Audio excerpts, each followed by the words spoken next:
Hola, buenas tardes.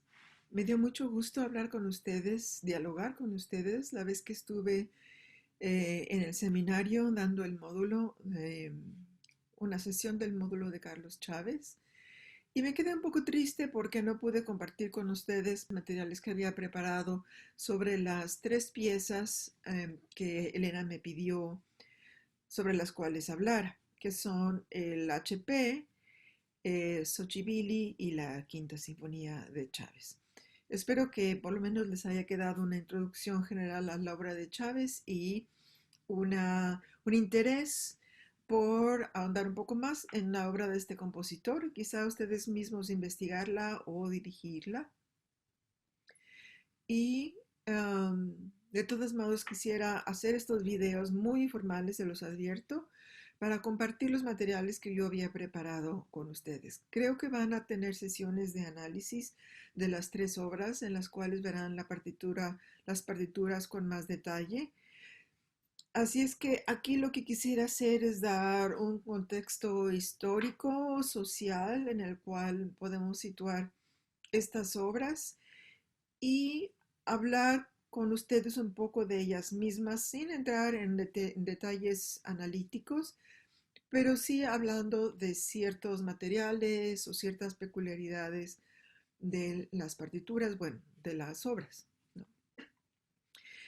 Empiezo con el HP, entonces, que es la primera de las tres obras. Su fecha de composición es muy amplia, entre 1926 y 1932. Quisiera decir que originalmente este es un ballet del cual hizo Chávez una suite orquestal, que es lo que estamos observando, sobre lo que estamos charlando hoy.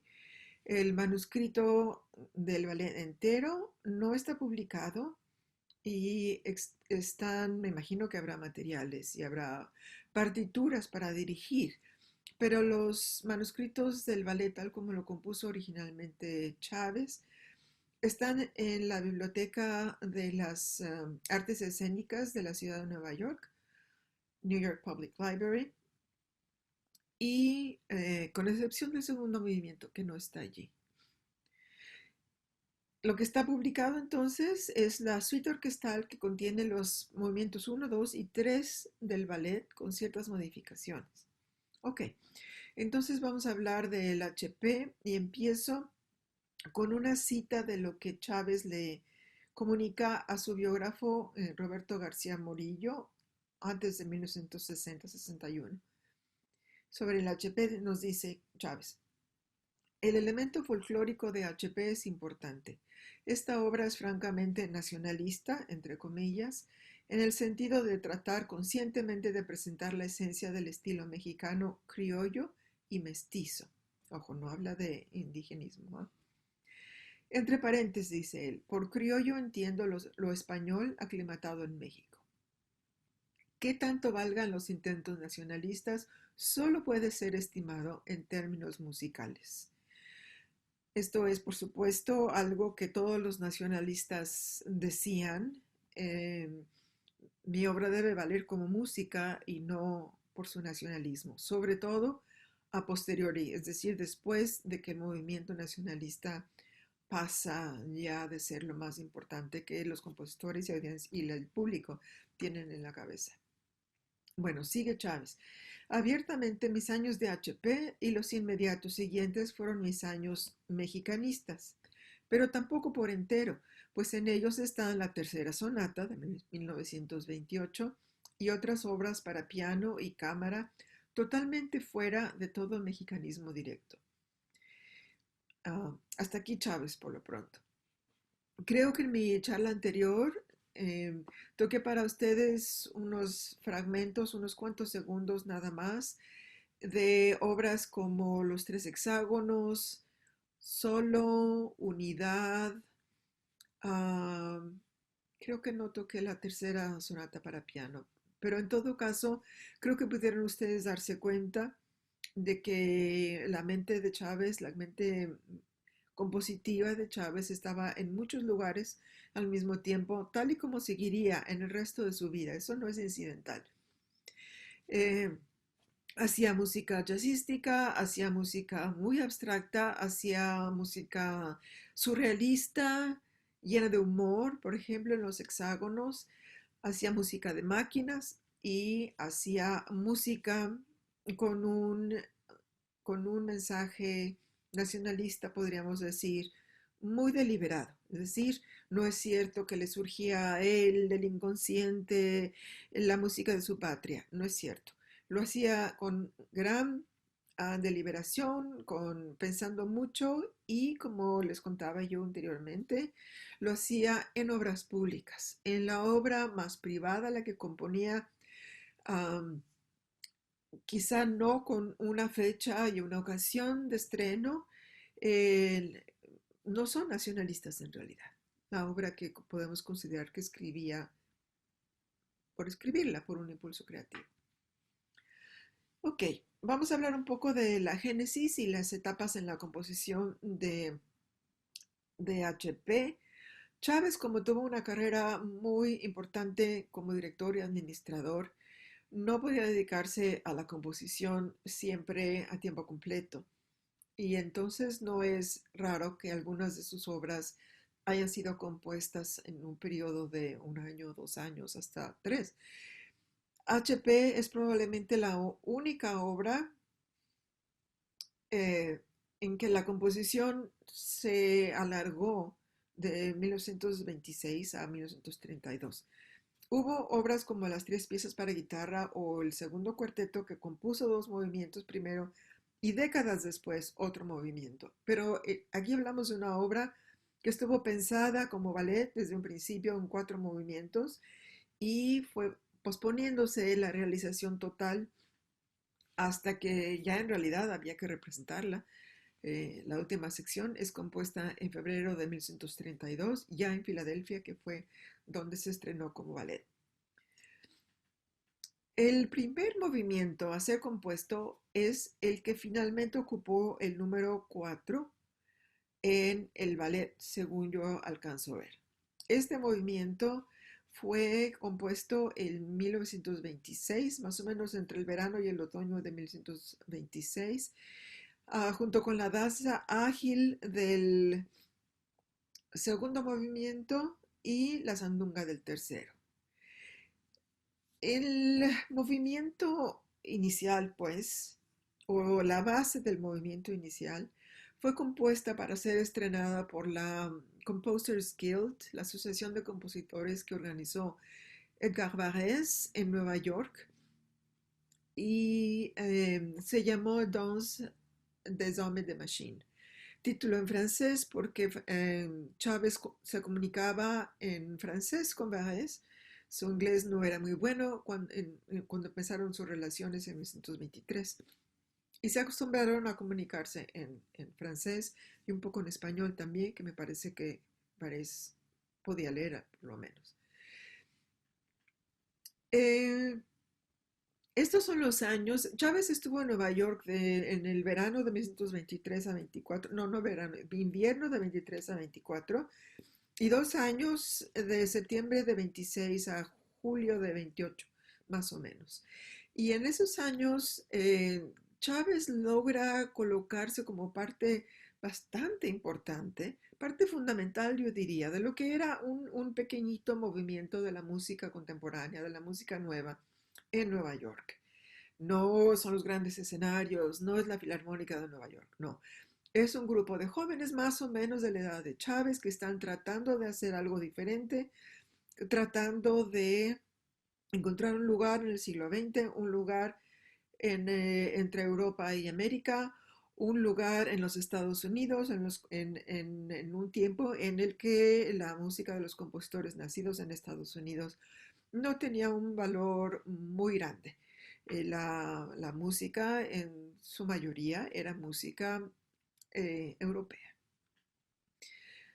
Eh, Chávez logró conectarse primero con Varés gracias al poeta mexicano José Juan Tablada y logró tener un estreno inicial de tres de sus hexágonos en una de las temporadas, 1925 me parece que fue. Y después de eso, para su segundo regreso a Nueva York, empezó a componer el ballet del cual estrenó el movimiento que les cuento, Danse des Hommes de Machine. Fue estrenada en noviembre 28 de 1926 y el director fue Eugene Goossens. Y tuvo un éxito de crítica, digamos, bueno, dada como era la situación entonces en que los críticos eran muy duros y muy sarcásticos con los compositores nuevos. Y dentro del contexto de las otras obras que se tocaron en el mismo programa, a esta obra no le fue tan mal, no le fue tan mal. Le encontraron cierto atractivo, cierto humor, cierta frescura, etc.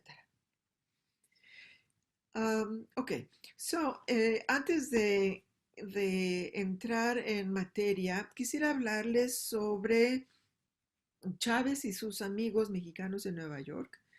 Había varios amigos de él, poetas, escritores, sobre todo pintores, como Tamayo, quien compartió con él sus habitaciones en Nueva York, que siendo más o menos de la misma edad trataban de abrirse camino en el mundo artístico de esa ciudad. Y iban y venían entre México, la Ciudad de México y Nueva York, lo cual es afortunado para nosotros porque tenemos la correspondencia que se enviaban dependiendo de dónde estaban. Inclusive algunos de ellos visitaron Europa y tenemos correspondencia también de ese lado del Atlántico ya sea Nueva York o la Ciudad de México. Eso nos permite ver que el núcleo alrededor de Chávez, probablemente Chávez mismo, estaban sumamente interesados en hacer ballets. Ballets, como ustedes saben, era el género del momento, mucho más que una sinfonía, por los ballets rusos, por Stravinsky. Y vemos en la correspondencia de Chávez y sus amigos escritores y pintores un deseo muy manifiesto de triunfar eh, verdaderamente, apuntarse a un gol, como quien dice, con un ballet que involucrara el talento de los pintores mexicanos, quizá la colaboración de los escritores y la música suya. Entonces, eh, José Gorastiza, Octavio Barrera, Diego Rivera, Miguel Covarrubias, Agustín Lazo, todos ellos están en correspondencia con Chávez, pensando en casi obsesionado Chávez con este momento en el que con un ballet podría adquirir fama y visibilidad en el mundo musical. Entonces, entre ellos se envían muchas posibilidades o comentan por qué no hacemos un ballet sobre esto, sobre lo otro. Pero hay muchas ideas que surgieron, la mayor parte de las cuales no llegaron a mucho. Pero en esa correspondencia podemos ver que ya en 1925 hay la idea de crear un ballet que se refiera a la relación del hombre con las máquinas. Esta idea viene originalmente de Octavio Barreda, escritor mexicano que tenían puesto en el consulado en Nueva York. Y el 9 de febrero de 1925 le escribe a Chávez comentándole el estreno de sus hexágonos, el éxito que tuvo Chávez con los hexágonos y lanzando varias ideas. Por ejemplo, dice en su carta que piensa en este ballet, cito, en una fábrica con grandes chirridos de maquinaria, yunques, serrotes, sublevación de obreros y linchamiento final del dueño, a quien prensan y convierten en cualquier cosa útil, ya sean mancuernillas, chorizos o condones. Cualquier cosa que se reparten todos con gran júbilo, repiques y martillazos. Hasta ahí la cita. Esta es una idea inicial que creo que Chávez le lleva a Rivera en algún momento, podemos ver aquí no solo la relación de hombres y máquinas, pero también una cierta oposición, un cierto antagonismo, una enajenación y una sublevación, francamente, de los hombres respecto a las máquinas. Eh, el 19 de agosto de 1926, Chávez le envía una carta a Barreda diciéndole, cito, te acompaño proyecto para el HP. Haznos todas las sugestiones y cambios que se te ocurran. Como ves, hay ideas de los tres. Diego está muy interesado y ya ha comenzado a trabajar. Naturalmente, cosas magníficas. Cierro la cita. Es decir, el tema por lo menos del ballet probablemente incluía esta idea inicial de Barreda y otras ideas que Chávez y Rivera manejaron en pláticas personales, puesto que en aquella época se encontraban ambos en la Ciudad de México. Pero el 19 de agosto ya tienen suficiente material Chávez como para enviarle no sabemos qué a Barreda. Entre los papeles de Chávez en el Archivo General de la Nación se encuentra el siguiente documento que es eh, mano de Diego Rivera hablando de HP y ofreciendo una sinopsis. Dice Rivera en una pequeña introducción que pues, es una elaboración un tanto teórica de la música, la danza y la pintura, si queremos, un poco no queriendo aceptar una correspondencia posible literal entre las artes, que por supuesto no les habría parecido muy moderna. Eh, en fin, pero habla ciertamente de la relación de el tema de HP con la sociedad y veamos qué más. Dice Rivera, HP es una producción que significa la plastificación de la música en la danza y escenografía. El tema empleado no es anecdótico ni literario, sino que es una línea ondulada alrededor de la cual se desarrollan una serie de hechos musicoplásticos. Como alrededor de una línea ondulada se desarrollan una serie de hechos biofísico-químicos que en su conjunto integran la vida de una planta, un hombre o una sociedad.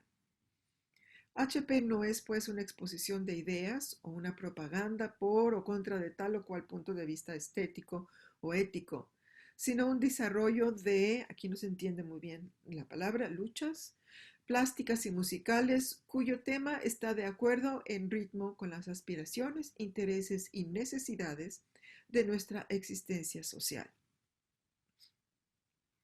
De este modo, la creación puede, alrededor de esa línea vital, desarrollarse con entera libertad, pero de acuerdo con la vida a la cual puede llevar la belleza nutridora. Habla de llevar una belleza a unas vidas, capaz de aportar belleza a esa misma vida. Hay algo tachado.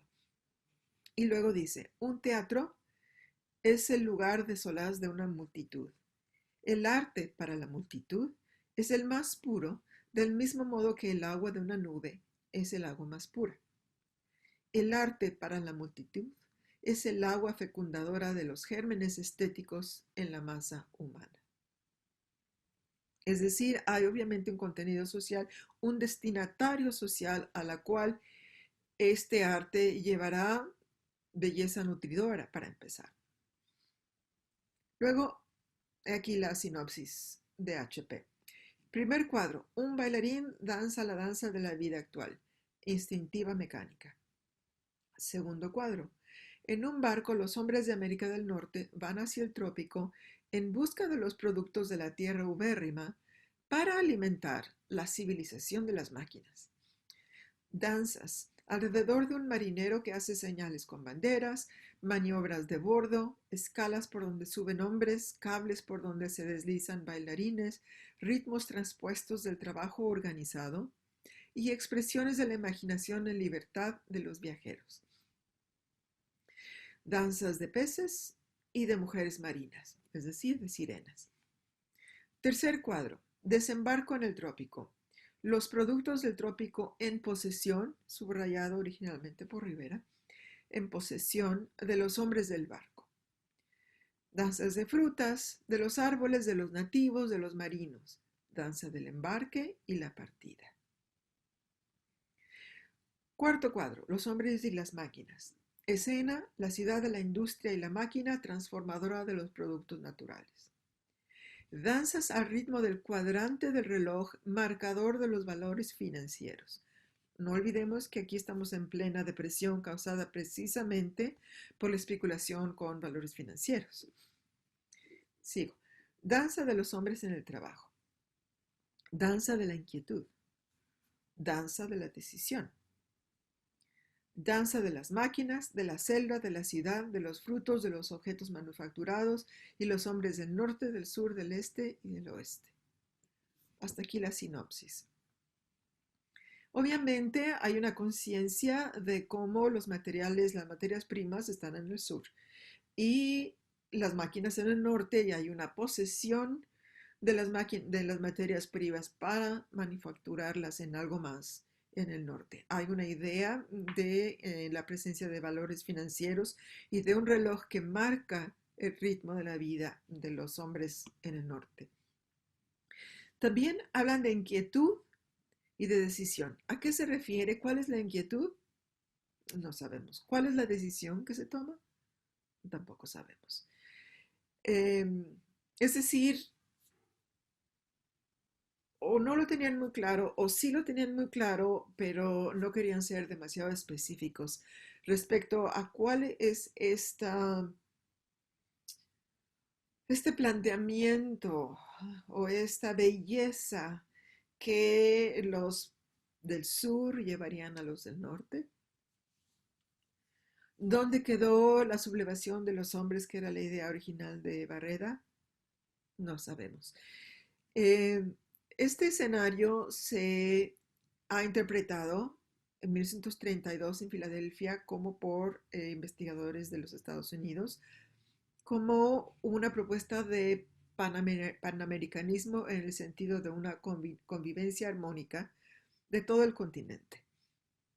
Bajo la tutela progresista de Estados Unidos, que tiene el progreso y va a la cabeza, alegría del proletariado, manufacturando objetos con materias primas del sur. ¿Realmente están los proletarios entre las máquinas tan alegres? Bueno, ahí lo dejamos. Lo que sabemos es que Rivera era un marxista completamente declarado, marxista-leninista, decía él mismo, que ingresó en el Partido Comunista Mexicano en 1922, fue expulsado del Partido Comunista Mexicano por el apoyo a la más radical de la Tercera Internacional, es decir, el ala de Trotsky. Parece haber ingresado a la Cuarta Internacional, y sabemos que recibió y protegió a Trotsky en su exilio mexicano. Empezó a pintar los murales en la Secretaría de Educación Pública en México en 1923, terminó algunos hasta 1929, en los cuales ponía de una manera muy grotesca, ridícula, a Henry Ford, a John D. Rockefeller y a J.P. Morgan. En 1929, sin embargo, recibe un encargo del embajador de los Estados Unidos en México, Dwight Morrow, para hacer unos murales en Cuernavaca que tratan de la historia de México, desde la vida prehispánica hasta la Revolución. Y finalmente, ya a principios de los años 30, cuando tiene varias invitaciones a Estados Unidos, tiene una exhibición de sus pinturas él solo que coincide con el ballet HP, el estreno en Filadelfia, y tiene invitaciones a hacer murales en San Francisco en 1931, en Detroit con mucha oposición de las asociaciones católicas, 1932 a 33, y finalmente el mural que fue encargado por Rockefeller mismo para Radio City en Nueva York en 1933, donde Rivera pinta una cabeza de Lenin que Rockefeller le pide que quite Rivera se niega, Rockefeller dice ok, paga el mural y él mismo lo destruye, puesto que ya era de su propiedad. Es decir, tenía una relación claramente con gente de muchísimo dinero en Estados Unidos, a los cuales había retratado en forma crítica. Y, y sin embargo, estos mismos personajes lo llaman, lo invitan, le hacen encargos que después acaban no destruyendo o oponiéndose a ellos. Como creo que ya les había mencionado, Siqueiros en 35 escribe acusando a Rivera de venderse a Estados Unidos. Rivera responde con un texto en el cual dice que los ataques de Siqueiros son personales, tienen que ver con el stalinismo, etcétera, etcétera.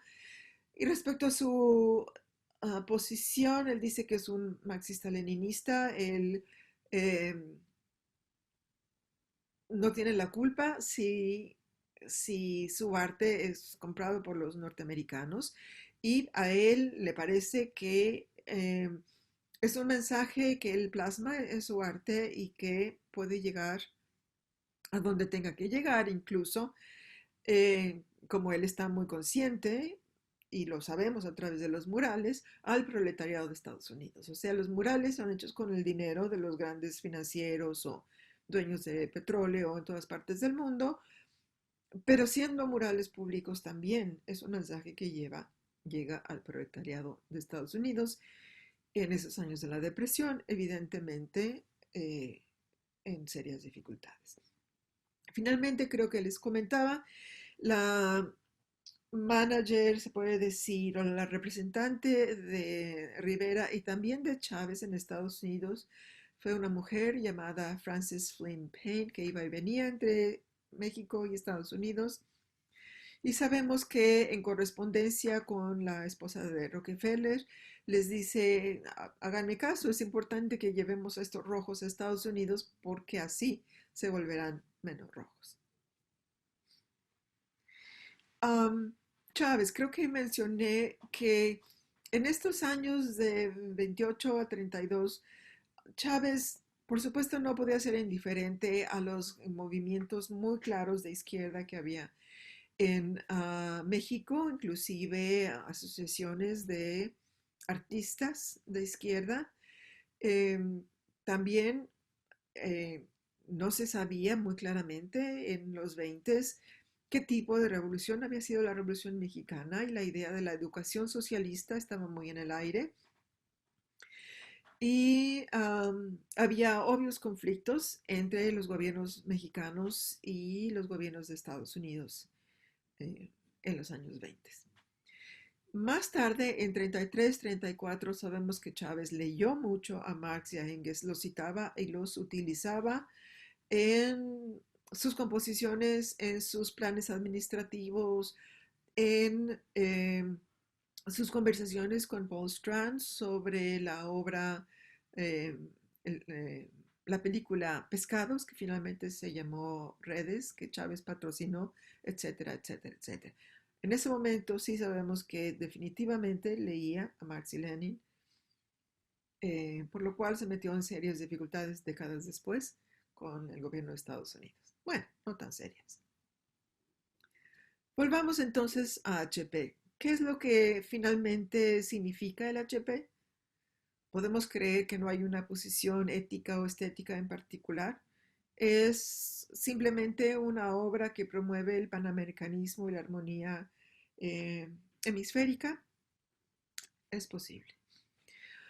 Em, Creo que ya les había comentado que el interés de Chávez por las máquinas, por la modernidad en todas sus manifestaciones, los autos, las máquinas, la belleza de las instalaciones industriales, era algo que compartía con sus amigos, sobre todo los amigos que habían ido a Estados Unidos y habían visto todo esto tan de cerca.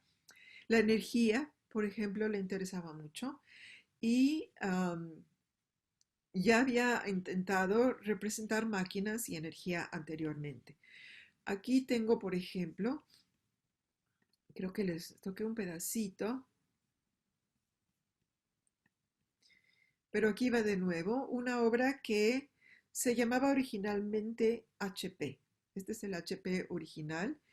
Y luego se llamó 36. HP 36. ¿Qué significa? Yo creo que se refiere al Mercedes HP 36. No, HP 35, que era el automóvil más, el último grito de la industria automotriz en los años 20.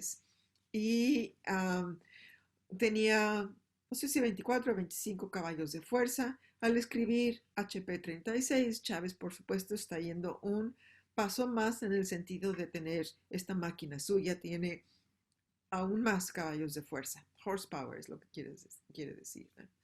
Aquí está un poquito de 36.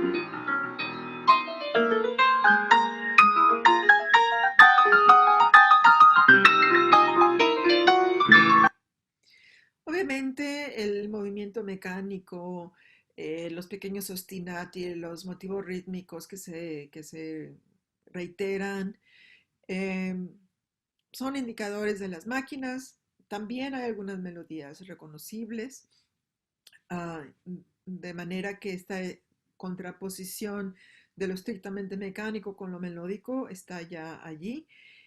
Y por supuesto, este ritmo constante, este pulso constante, es algo que Chávez ya tenía en su música, maquinista o no maquinista, desde sus primeras composiciones, quizá no las menos primeras, pero sus composiciones de 1920, por ejemplo.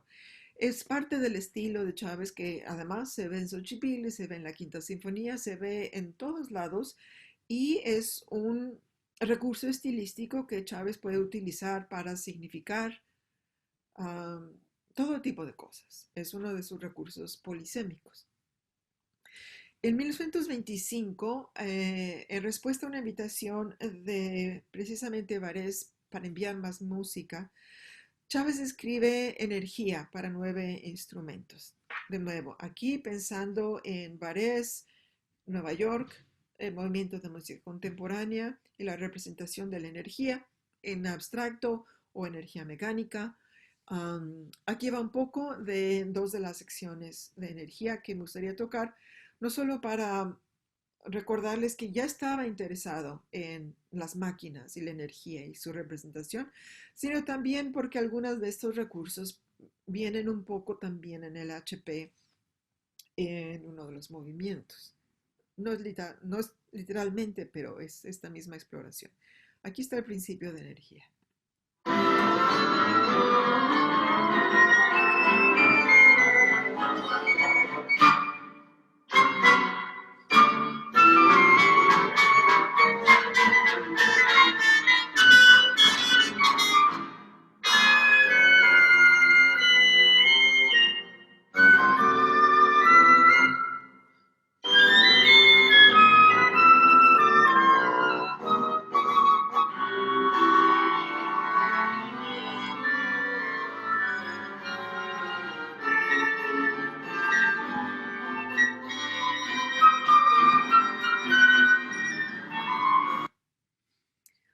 Otro, otro pedacito más adelante.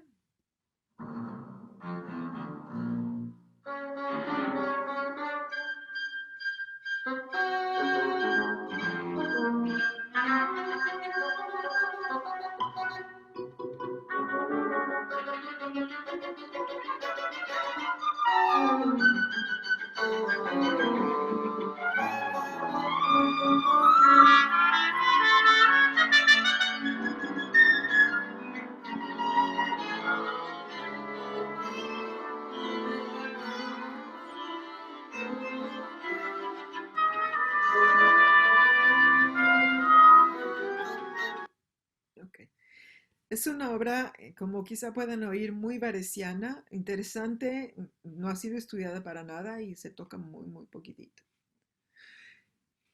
Regresemos entonces a HP. Como les decía, ese primer movimiento que escribió y que se estrenó en Nueva York en 1926, HP Dans des Hommes de Machine, el manuscrito está en Nueva York y no hay grabación. Em, yo creo que no se volvió a tocar después de esa primera ocasión con la Guild, hasta hace poco que yo decidí, sugerí que se programara en el Festival Chávez que organizó eh, el Festival Bard hace algunos años. Am,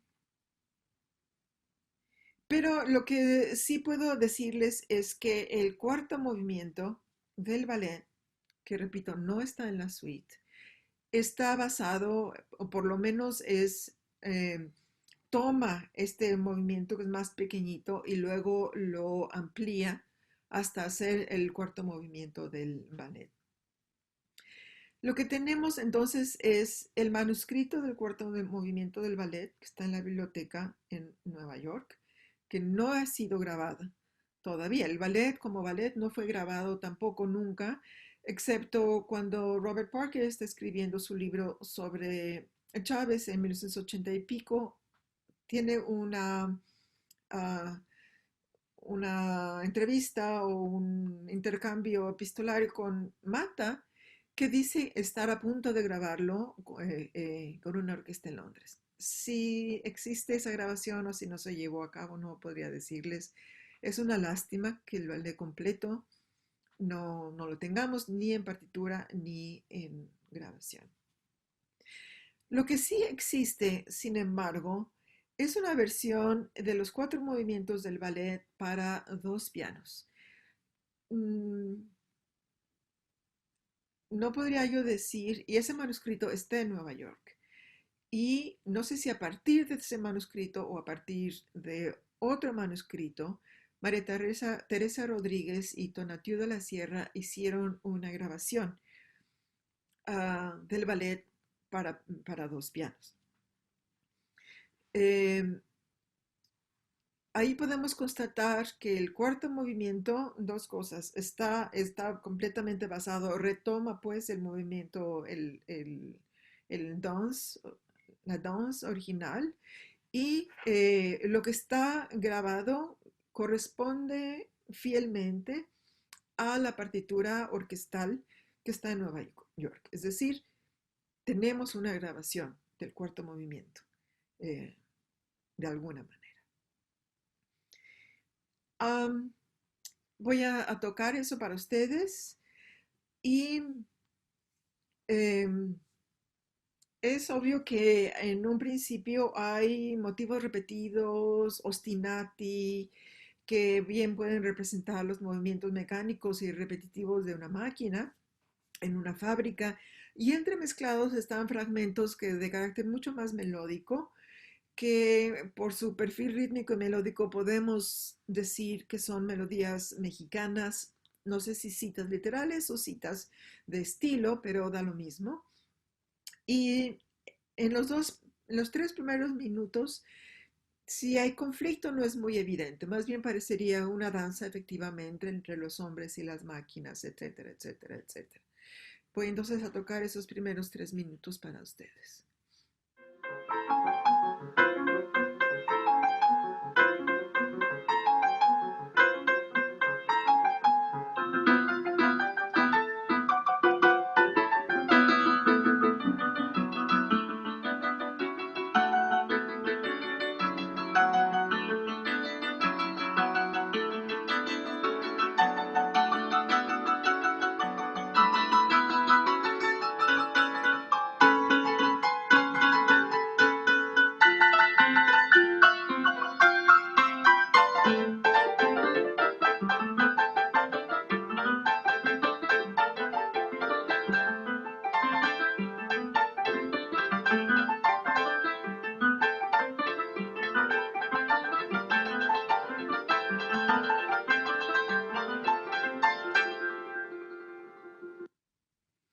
Hago una pausa aquí.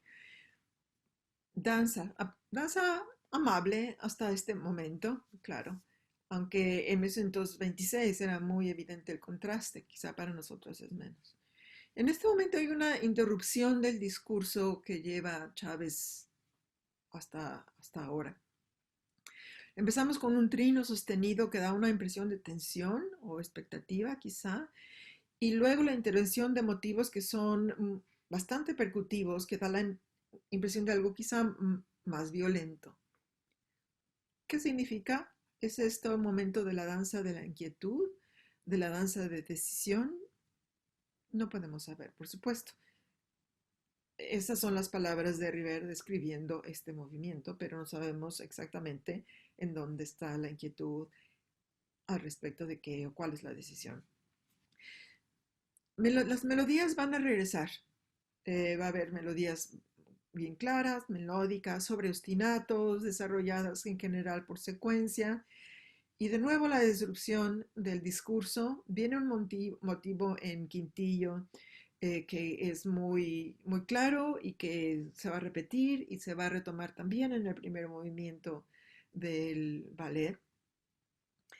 Hay saltos registrales y una especie de eh, aclaración de la textura, hay menos eventos sonoros y regresamos a la melodía, nueva descripción, regreso del trino, la expectativa, nuevamente melodía y después disrupción, el trino, los motivos percutivos, etcétera, hasta el final.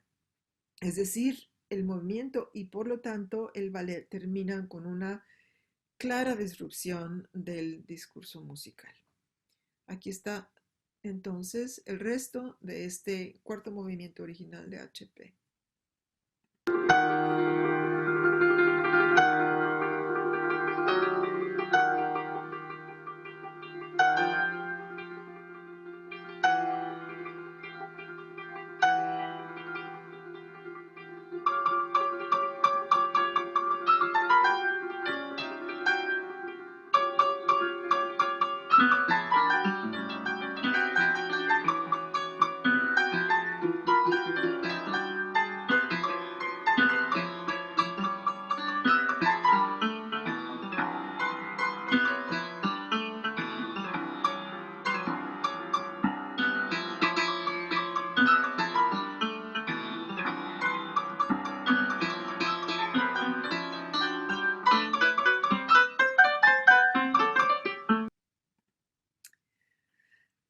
Y entonces el cuarto movimiento de HP que no tenemos en la suite, que es lo que ustedes están eh, analizando, pero hay momentos, hay material de este movimiento que encuentra su lugar en el primer movimiento, como una especie de premonición de las máquinas. Bueno, el primer movimiento es el en el que eh, el hombre está en el norte danzando con las máquinas.